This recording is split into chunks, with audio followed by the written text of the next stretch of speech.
Hello, I'm Pafua Yang in Maple Grove. Our news team is out in the northwest suburbs every day bringing you news and information from your community. Here's a look at today's stories. And remember, you can always find more on our website, ccxmedia.org. It's that time of the year when the temperature drops and tents go up across local communities. In past years, we've seen big groups of people sleeping out together. Sleeping in tents, boxes, cars, even on couches and floors. And the purpose of it all is a powerful one. To create a sense of empathy and awareness for the choices that folks have to make in our community when they don't have a stable place to live. For 25 years, Plymouth-based Interfaith Outreach and Community Partners has invited people to its 8-week Sleepout event. Due to COVID-19 this year, most have opted to sleep in their own homes, but volunteers still hope to raise awareness of sobering numbers. Last year, we saw about 1,951 families at Interfaith, and 1 in 7 of those families was experiencing a crisis of homelessness. Lonnie Willis with Interfaith Outreach says homelessness in the suburbs is oftentimes very hidden.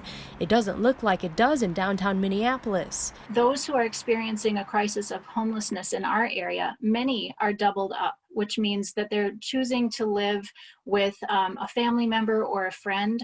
For the time being, some people are sleeping on couches or floors of their friends or neighbors. And with wages declining due to the pandemic and rent increasing, the homelessness gap has only intensified. The nonprofit has a goal to raise $2.6 million during its Sleepout event this year. In this 25-year history, the Sleepout has prevented homelessness 34,281 times. To celebrate the milestone, the Sleepout event kicks off virtually November 12th and will have 8 weeks of safe and virtual ways to come together. Right now, we're experiencing all of this, stress around our politics and the divisions. The Sleepout has always been how we can come together and address our needs as a community together. In Plymouth, Pafua Yang, CCX News.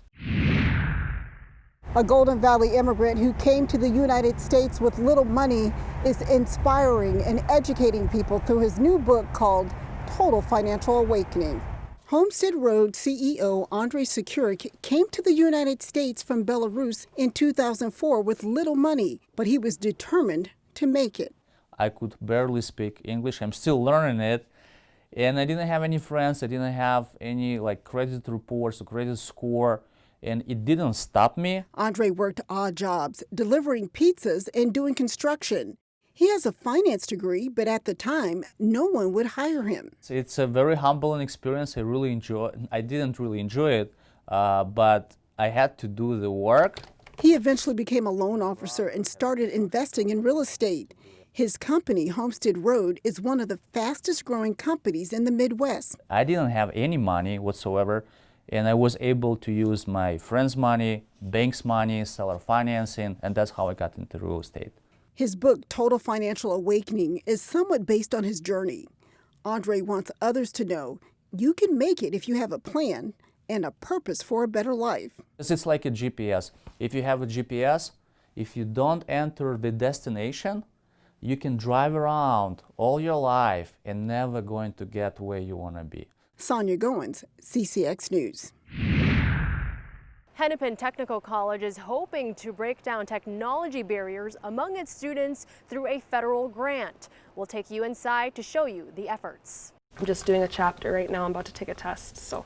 As a second-year student at Hennepin Technical College, I feel like in school you've got to be motivated to keep doing it, and you got to be motivated to want to put in the work. Alyssa Austin admits it's been tough. Ever since COVID has hit us, school has been really hard. The business major says the pandemic brought a series of challenges for her. I've had family that's had COVID, so I've had to take care of some family members, and then also having to do school from going in class to online is really hard. And on top of that, Austin is constantly figuring out how to do homework without a computer. I'm in a household where we're sharing 3 laptops between 5 people, so it's really hard to get schoolwork done. In a recent survey by Hennepin Tech, 20% of students like Austin say they're struggling with technology barriers, such as lack of computer or no high-speed internet. Anytime I can be on a computer, I have to try to do work in weeks ahead of time just so I don't get behind in case in those weeks I don't have a computer. Prior to COVID, the college loaned out laptops. When the pandemic happened, those laptops disappeared very quickly. Mark Johnson, the academic dean, says the demand for technology continues to increase. But the college has been working behind the scenes to help their students. So we obtained 200 of these laptops to distribute to students. The school was awarded more than $200,000 through the governor's Emergency Education Relief Fund.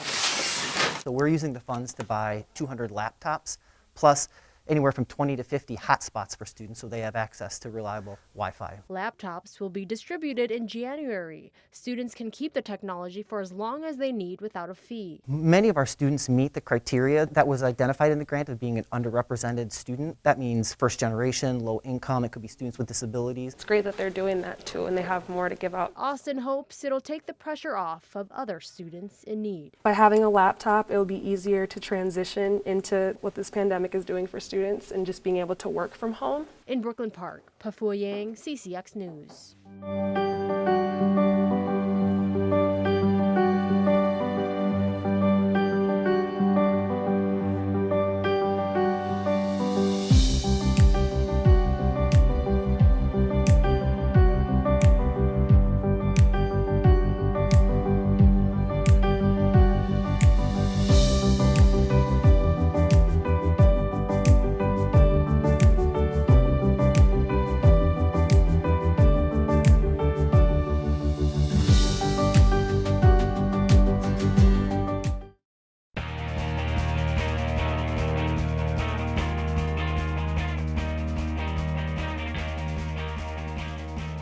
The COVID-19 shortened regular season wraps up this week in prep football. Game 5 matched two strong local programs that are trying to build momentum. Jay Wilcox reports on the Champlin Park Totino-Grace game. Totino-Grace hosting Champlin Park in a matchup of 2-2 teams. The Eagles strike first on the shuttle pass to running back Hunter Carlson from Krzysztof Kolakowski. Carlson gets into the clear and scores a 45-yard touchdown for a 7-0 lead in the first quarter. After recovering a Rebels fumble, Kolakowski goes play action to Sam Fretheim for the score just over 2 minutes later, and it's 14-0 Eagles. What an answer for Champlin Park. Cade Fitzgerald throws deep for a wide-open Edmund O'Cansey. An 82-yard touchdown play for the Rebels, and it's 14-7 after one quarter. Late in the first half, the Rebels complete a nice drive as Fitzgerald rolls left and hits Evan Hammonds for the touchdown. The game is tied 14-14. But not for long. On the ensuing kickoff, Carlson creates another big play. He goes up the middle and speeds past the defenders for an 85-yard return. Just like that, the Eagles have the momentum back as new head coach Jay Anderson's team leads 21-14 at halftime. Same score early in the fourth when Kolakowski swings it out to Carlson in the flat and he scores. The Rebels score one more TD, but it's not enough as Totino-Grace wins at 29-21. Jay Wilcox, CCX Sports. Thanks, Jay. Champlin Park will meet another tough opponent this week as Maple Grove scored another one-sided victory.